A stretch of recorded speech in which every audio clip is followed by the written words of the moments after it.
It doesn't sound like a conversation. It doesn't sound like an apology. It sounds like a decision. My mother didn't use words to end my tenancy in the home I helped pay for. She used a 30-gallon heavy-duty trash bag. I stood on the driveway, the asphalt still radiating the day's heat, watching her shovel my existence into plastic. My work shoes were sticky. I smelled like maple syrup, stale fryer oil, and 12 hours of standing on my feet. I am Harper. I was the invisible engine of the Harbor Sunrise Diner. But in that moment, watching my textbooks and hoodies land next to the recycling bin, I wasn't a daughter or a business partner. I was an obstacle. "You're an adult," she said. She didn't look at me. She looked at the driveway, at the bag, anywhere but my eyes. "You don't deserve to be here anymore. Your brother's wife needs the room. You're just in the way." In the window behind her, I saw them. Madison's manicured hands were already framing the space, tracing the air where she would put her ring lights and her vanity. She wasn't seeing a bedroom. She was seeing a content studio. My brother, Tyler, walked past me with a box of my electronics. When I flinched as my laptop case wobbled in his grip, he scoffed. "Stop being dramatic, Harper." I didn't scream. I didn't beg. The most dangerous thing you can do to a person who expects a fight is to give them silence. I picked up the trash bag. I picked up the suitcase. And I walked away. If you have ever been the person holding the family together while they hand you the scissors to cut your own throat, you need to subscribe right now, because we're about to dissect exactly what happens when the scapegoat decides to become the competition.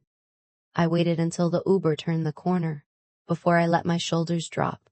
I watched the house, the one where I had painted the trim, the one where I had digitized the entire inventory system, shrink into a speck of yellow light in the rearview mirror.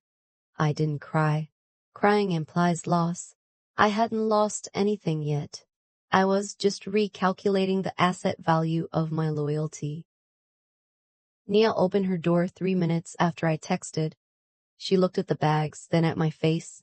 She didn't ask for the story. She pulled me inside, pointed to her bed, and said, "I'll take the couch. We fix it at sunrise." Morning brought the cold light of reality. My entire identity was entangled with that diner. I knew the regulars by their coffee orders. I knew the exact humidity level that made the front door stick. I knew the passwords to the Instagram, the TikTok, the email lists, the vendor portals, and the banking apps. That was the mistake they made. They thought they were kicking out a waitress. They forgot they were evicting the entire IT and marketing department. My mother, Brenda, was analog in a digital world. She thought posting meant stapling a flyer to a telephone pole. Tyler thought an ad manager was the guy who sold billboards on the highway. And Madison? Madison thought a business strategy was a selfie with a latte heart. I sat at Nia's kitchen table, opened my laptop, and stared at the screen. I had a choice. I could burn it down. I could delete the pages, wipe the followers, scramble the passwords, and watch them panic. But scorching the earth makes you look crazy. It makes you the villain in their victim narrative. I didn't want to be the villain. I wanted to be the consequence. I logged into every single platform. I didn't delete the accounts. I simply removed my personal email from the recovery settings. I downloaded every analytic report, every piece of creative asset I had designed, every logo file, and every customer database. I took what I had built. I stripped my intellectual property out of their future and left them with the husk of a profile and a password they would eventually forget. Nia came home from her shift at Coastal Grands, a sleek, modern coffee spot downtown that Brenda called soulless hipster trash, and found me surrounded by spreadsheets. "You should blast them," Nia said, dropping her keys. "Go live. Tell everyone they threw you out like garbage." "No," I said, closing a tab. "If I scream, I look bitter. If I succeed, I look justified." Nia paused. "Coastal Grind is hiring. We're trying to ramp up the events side. You literally built a brand for your mom from zero. Why waste that skill crying over people who value a spare room more than you? She was right. Coastal Grind was the main competition. Not geographically, but psychographically. They took the customers my mom wanted but couldn't understand. The remote workers, the young families, the people who paid $6 for an iced oat milk latte without blinking. That night, I didn't sleep. I drafted a case study. I didn't mention the eviction. I didn't mention the family drama. I simply laid out the data. How I took a legacy diner from 20% capacity to fully booked weekends using hyperlocal geo-targeting and community engagement. I sent it to Coastal Green at 4 a.m. When Coastal Green replied 3 hours later asking for an interview, it felt like the first breath of oxygen after being held underwater. I wasn't planning a revenge plot. I was planning a career. But the zipper sound on the driveway. I knew the truth. My family thought I was the load-bearing wall they could remove to open up the space. They were about to find out that when you remove the support, the roof comes down. Walking into Coastal Grind was like stepping onto a different planet. It was glass, polished concrete, and thriving ferns. It smelled like high-grade espresso and productivity. Blake, the manager, was a man of few words and tired eyes. He read my case study in silence. You handled the negative review crisis for the diner last year? He asked, tapping the paper. I did, I said. Turned a health inspection rumor into a Meet the Kitchen video series that increased trust by 40%. He nodded. We need that. When can you start? They hired me as a marketing coordinator. Part-time to start, but with a clear path to full-time. It was more respect in 20 minutes than I had received from my mother in 24 years. Within a week, I launched Sunrise Sundays, Soft Jazz, a limited edition cold brew flight, specialty pancakes that were designed to be photographed. I sat in the back office using the exact same tools I had used for my family. But this time, the machinery was well-oiled. I optimized the profiles. I cleaned up the email lists. I engaged with the commenters. And because I knew the neighborhood, I recognized the handles, the regulars. The people who used to tag Harbor Sunrise Diner were now liking posts from Coastal Grind. Wait, aren't you Harbor? A comment popped up. From the diner? I haven't seen you there lately. I typed back, professional and crisp. I'm at Coastal Grind now. Come say hi and try the new nitro brew. I didn't tell them not to go to my mom's. I didn't have to. I just gave them a better option. Meanwhile, silence from the old house. Until 10 days later, my phone buzzed. A text from Mom.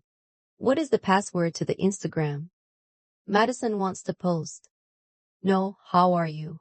No, where are you sleeping? Just the demand for access. I stared at the screen.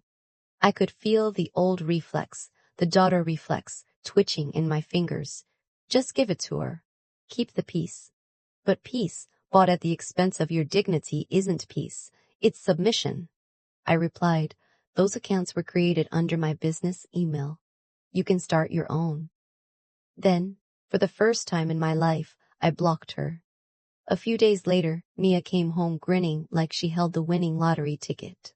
You won't believe the gossip, she said. She had run into a neighbor. Apparently, the studio in my old bedroom was just the beginning. Madison had convinced Tyler and Mom that the diner needed a vibe shift. They were ripping out the vintage booths, the ones that gave the place its actual character, and replacing them with white aesthetic furniture that would stain the second someone dropped ketchup on it. And the cost? They were draining the emergency fund. The fund I had built by negotiating supplier contracts for 3 years. Madison is telling everyone she's going to be a wellness and lifestyle influencer. Nia laughed. She has 400 followers, Harper, and 300 of them are bots. I pictured them. Arguing over paint swatches, burning cash. Tyler nodding along because he was too weak to tell his wife no. Mom signing checks because she was desperate to be relevant. At Coastal Grind, I was pitching a partnership with a local bakery. At Harbor Sunrise, they were cannibalizing their own safety net to chase a hallucination. Let them build, I told Nia. The higher they build on a cracked foundation, the louder it sounds when it falls. The collapse started with the reviews. I didn't check them. I promised myself I wouldn't. But curiosity is a poison you drink willingly. I created a burner account and looked at the diner's page. It was a disaster. The photos were dark and grainy. The captions were full of typos. But the comments were a bloodbath. Food came out cold. Waitress was on her phone filming a TikTok while my coffee sat on the counter. Used to be my favorite spot. Now it takes 45 minutes to get eggs. What happened? And the replies. Oh, the replies. They dripped with Madison's voice. We are a small business doing our best. Maybe you should be more patient instead of leaving hate. Positive vibes only. I flinched reading it. You do not fight the customer in the comments section. It's marketing 101, but Madison treated every critique like a personal attack on her brand. While they were fighting strangers on the internet, I was building a loyalty program at Coastal Grand. We launched an app. Buy 10, get 1 free. Order ahead. Skip the line. The first Sunday we ran the app promo. The line at Coastal Grind wrapped around the block. I was behind the counter helping expedite orders when I saw him. Mr. Jacobs. A retired teacher. He had eaten breakfast at my mom's diner every Tuesday for 15 years. He looked sheepish when he saw me. He held his hat in his hands. Harper, he said.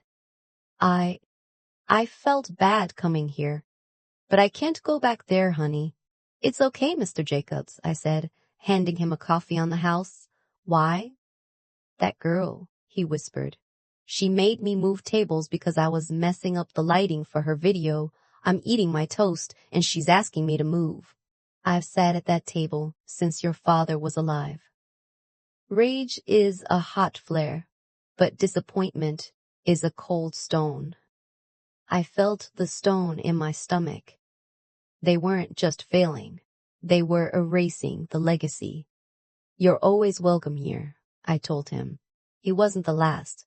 One by one, the refugees of Harbor Sunrise trickled in.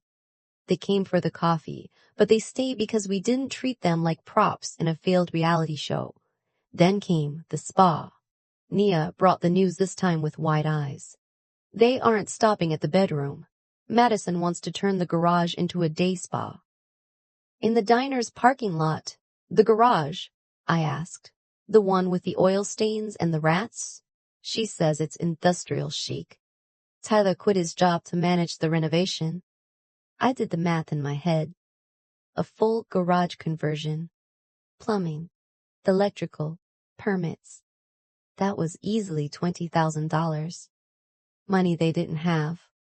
They're taking a loan, Nia said quietly. A high-interest personal loan. Tyler convinced your mom it's an investment in the family empire. An empire of dirt. My mother was leveraging the house. She kicked me out of Tund, a spa and a garage, for a daughter-in-law who had never worked a full shift in her life. I sat in the back office of Coastal Grind, staring at the rising revenue charts on my screen. The contrast was nauseating. I was generating real wealth for strangers, while my own blood was financing their own funeral. If you are listening to this and you feel that familiar pit in your stomach, that feeling of watching people you love make mistakes you can't stop, take a breath. You cannot save people who are determined to drown. You can only make sure you aren't tied to the anchor. A month later, the desperation set in. I was optimizing ad spend when my phone pinged. A number I didn't save. But I recognized the prefix. We need help with the website. It crashed. Orders aren't coming through. Send the admin login. It was Mom. No apology. Just panic masked as a command. I typed out a response, my fingers hovering over the keys. I could fix it. I could log in, patch the server, reset the DNS, and have them back online in 10 minutes. I could save them from losing a weekend of revenue.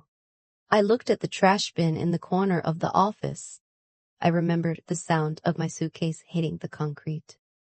I deleted the draft. I typed a new message. I don't work for you. You said I was in the way. I hope you figure it out. I blocked the number. The fallout was rapid. Without online orders, without a functional website, and with a social media feed that was slowly turning into a cringe compilation, the diner's cash flow dried up. But the bills didn't. The loan payments for the spa, which was currently a garage full of half-installed drywall and sawdust, came due. The credit cards Madison maxed out on aesthetic decor started hitting their limits. I heard the rumors through the neighborhood grapevine, screaming matches at the house. The police called for a noise complaint when Madison had a meltdown on the front lawn because the contractor walked off the job for non-payment. Tyler, the golden boy, was working delivery apps to make ends meet, but he was getting banned from platforms for being late. Why was he late? Because he was helping Madison film day in the life of a hustler videos instead of driving. Then the eviction notice hit the diner. It wasn't a rumor. It was a white sheet of paper taped to the glass door I used to polish. Notice to pay rent or quit. Commercial real estate is ruthless. The landlord, Mr. Henderson, didn't care about family drama. He cared about the check clearing on the first. And for 3 months, it hadn't. Blake called me into his office at Coastal Grind the next day. He looked serious. Harper, we're looking to expand, he said. We need a second location, a bigger kitchen. My heart stopped. I knew where this was going before he said it. The spot on 4th and Main is becoming available, he said. The current tenant is being evicted. It's a turnkey restaurant space. What do you think? 4th and Main. Harbor sunrise. I stood there, the spectral image of my mother throwing my clothes into the trash, playing in my mind. It's a great location, I said, my voice steady. High foot traffic, great morning sun. If you gut the interior and modernize it, you'll dominate the neighborhood. Do you think we should bid on the lease? I think, I said, looking him in the eye, it would be a very smart business move. I signed the death warrant of my family's legacy with a marketing recommendation. And I didn't feel guilty. I felt efficient. The end came on a Sunday morning. I was at my apartment, my new apartment, not Nia's couch. I had moved into a studio 2 blocks from the beach with my first bonus check. I was making coffee, listening to the ocean when the pounding started. It wasn't a knock. It was assault on the wood. I checked the peephole. They were all there. Mom looking 10 years older, her hair disheveled. Tyler slumped against the wall. Madison crying, mascara running down her face, clutching a designer bag that probably cost more than their missing rent payment. Behind them were suitcases, plastic bags, the debris of a life dismantled. Harper, open the door, Mom yelled. Her voice was cracked. We know you're in there. I didn't open it. I engaged the deadbolt. Harper, please, Tyler shouted. The landlord locked us out. The bank took the house. We have nowhere to go. We're family, Madison wailed. You can't do this. I leaned my forehead against the cool wood of the door. We're family. The universal wild card played by toxic people when they run out of other options. You threw me out, I said through the door. I didn't shout. I didn't need to. You put my life in a trash bag. You said I didn't deserve to be there. That was different, Mom screamed. We were stressed. We made a mistake. You can fix this, Harper. You always fix it. Talk to the landlord. Talk to the bank. You have money now. We know you do. They didn't want me. They wanted my utility. They wanted the IT department back. They wanted the ITM. I can't fix it, I said. I'm just the girl who was in the way. Harper. Mom pounded again. I am your mother. I pulled my phone out of my pocket. My hand wasn't shaking. I'm calling the police, I said. You are disturbing the peace. You have 5 minutes to leave before they get here. Silence.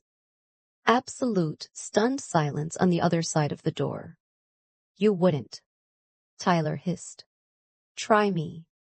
I listened to their footsteps shuffle away. I listened to the elevator ding. I listened until the silence returned. I walked to the window and watched them exit the building. They looked small from up here. Just 3 people standing on a sidewalk with their luggage, arguing over whose fault it was, waiting for an Uber they probably couldn't afford. The new Coastal Grind location opened 3 months later. We gutted the place. New floors, new lights, new soul.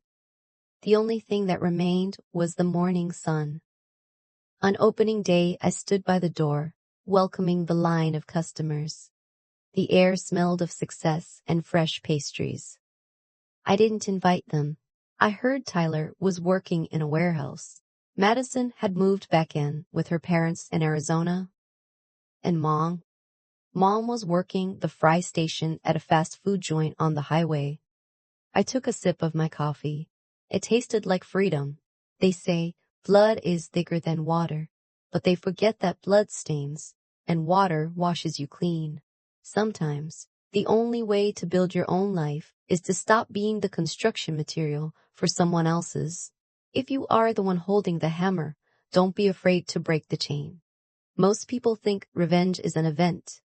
They think it's a slap in the face, a drink thrown in a crowded bar, or a dramatic confrontation in the rain.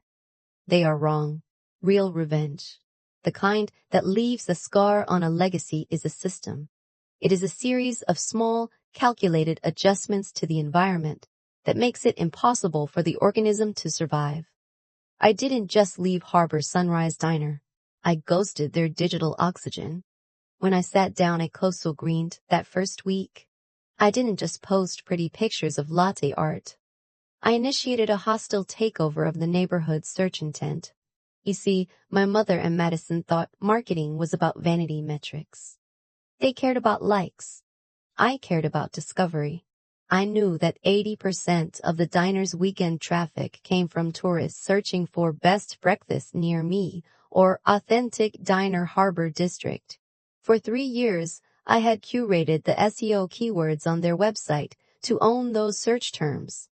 The night I started at Coastal Grind, I didn't delete the diner's website. That would be illegal. Instead, I simply bought the AdWords that sat directly above them. I bid on every variation of their name. If someone searched Harbor Sunrise menu, the first result they saw was a sponsored link for Coastal Grind titled The Sunrise You Deserve. No wait, fresh beans, local roots. It was petty. It was expensive. And because I knew exactly what the diner's average customer acquisition cost was, I knew exactly how much to bid to bleed them dry if they tried to compete. Madison, of course, didn't notice. She was too busy fighting with the algorithm on Instagram. She posted a video of herself crying about haters and negative energy. The algorithm, which favors high engagement, pushed that video to everyone, but not to customers. It pushed it to trolls. Within a week, the diner's comment section wasn't a place for reservation inquiries. It was a gladiator pit. Madison spent 6 hours a day deleting comments and blocking users. Every minute she spent policing the internet was a minute she wasn't managing the floor, wasn't checking inventory, and wasn't noticing that the produce delivery was 2 days late. This is the first rule of asymmetrical warfare. Distract the enemy with a fire in the living room so they don't notice the flood in the basement. While Madison was fighting bots, Tyler was fighting reality. Tyler, my brother, the golden child. The boy who was promised the kingdom just for being born. There is a specific kind of fragility in men who have never been allowed to fail. They don't bend when the wind changes. They shatter. I watched him from afar. Not literally, I had better things to do, but through the data, I saw him trying to pivot the business model every Tuesday. One week, they were a gourmet burger spot. The next, they were trying to do high-end brunch boxes. He thought business was about ideas. He didn't understand that business is about execution. He hired a photographer for $2,000 to take pictures of the new burgers. But he forgot to tell the kitchen to stock the brioche buns. So when customers came in for the Instagram burger, they got it on a stale sesame seed bun from the grocery store down the street. The Yelp reviews were brutal. Catfished by a burger. Pictures looked amazing. Food tasted like high school cafeteria leftovers. Tyler's reaction wasn't to fix the supply chain. His reaction was to blame the customers. He told Mom that people just didn't get the vision. He told her that I had poisoned the well before I left. It's fascinating, isn't it? The way a parasite will convince the host that the medicine is the poison. By month 2, the money was getting funny. And by funny, I mean tragic. My mother had taken out the loan for the garage spa, but the contractor a guy Tyler vouched for had walked off with the deposit after doing the demolition.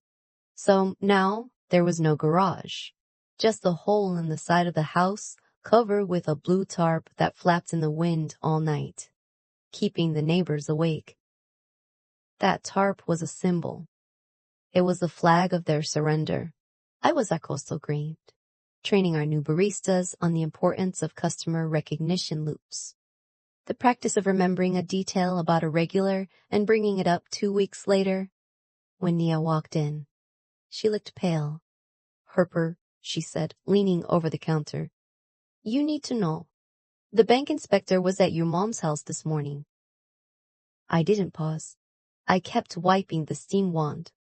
"For the business loan or the mortgage?" "Both." It turns out Mom had cross-collateralized the loans. To get the money for the spa, she had put the diner up as security. To get the money to cover the diner's payroll, she had put the house up as security. She had tied her life into a knot so tight that pulling one string would strangle the other. "She's going to lose it all, Harper," Nia said. "Does that bother you?" I stopped wiping. I looked at the espresso machine, gleaming and efficient. I looked at the line of customers, happy and paying. "Nia," I said, "if you see a drunk driver about to get into a car, you take the keys. But when it's them already doing 90 miles an hour down the highway, you don't jump in the passenger seat to grab the wheel. You get off the road." I stayed off the road. The collapse happened in slow motion, then all at once. The cascade failure. First, the suppliers cut them off. The coffee roaster, my contact, the one I had nurtured for years, called me.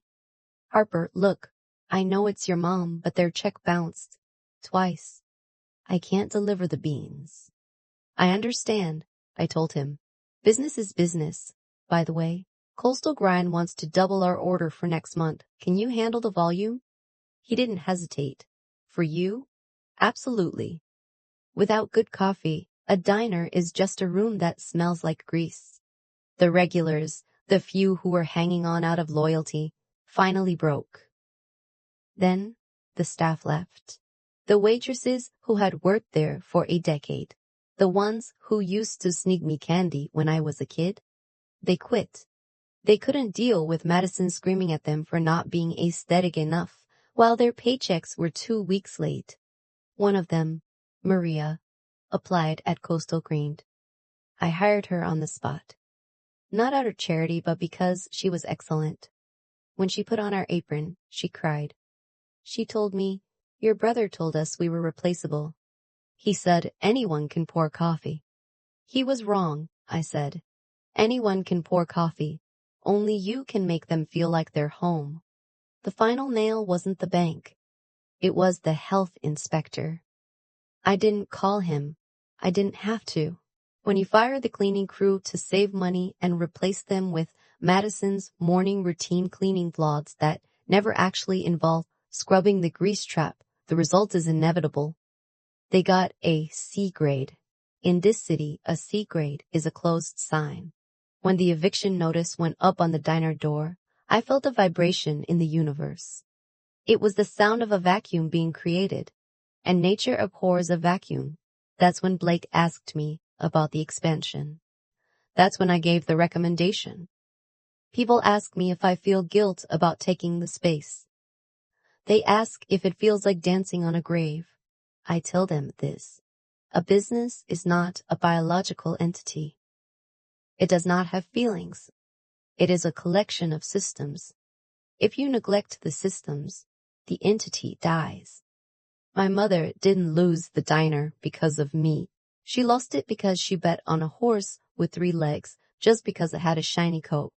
The confrontation at my apartment door, the pounding, the begging, the police, that was just the epilogue. The real story ended months ago, in the quiet moments where they chose ego over expertise. After the police took them away, I sat in my studio apartment. I didn't drink wine. I didn't call a friend. I opened my laptop. I had an idea for a new campaign for the Coastal Grind expansion. Tagline: New beginnings. Same sunshine. Better coffee. I typed it out. I adjusted the kerning. I hit save. The next morning I walked past the old diner. The windows were papered over. The sign was coming down. A worker was scraping the letters, "Harbor soon rise," off the glass. I stopped. The H was already gone. Then the A. Harper, a voice said behind me. I turned. It was Tyler. He was wearing his old varsity jacket, standing by the bus stop. He looked small. Deflated. "You won," he said. There was no anger in his voice, just exhaustion. "You got what you wanted." I looked at him, really looked at him. For the first time in years, I saw the fear behind the arrogance. I saw a boy who was told he was a king, but was never taught how to rule. "I didn't want to win, Tyler," I said. "I just wanted to be paid." He laughed, a dry, bitter sound. "Mom is staying with Aunt Linda. Madison went back to Arizona. I don't know where I'm going." "There's a hiring fair at the warehouse district," I said. "They need logistics coordinators. You're good at Tetris. Maybe you'll be good at packing crates." It was a kindness, a small one, but a kindness nonetheless. He stared at me. "You're cold, Harper." "No," I said, turning back to the worker who was peeling the R off the window. "I'm just efficient. And in this economy, efficiency is the only currency that matters." I walked away. I didn't look back. I had a meeting at 9 a.m., and I was never late. If you are still listening, if you are still waiting for the part where I break down and confess that I missed them, you can stop. The moral of this story isn't about forgiveness. It isn't about the healing power of family. The moral is this: competence is a weapon. And when you are surrounded by people who weaponize their incompetence to control you, the only defense is to become so undeniably good at what you do that the market chooses you. The market never lies. The market doesn't care about your mom's feelings. The market cares about value. So, ask yourself, what is your value? And who is stealing it from you? Because the next time someone hands you a trash bag and tells you to pack up your life, you better make sure you have a business plan in your back pocket. I'm Harper, and this was my business case.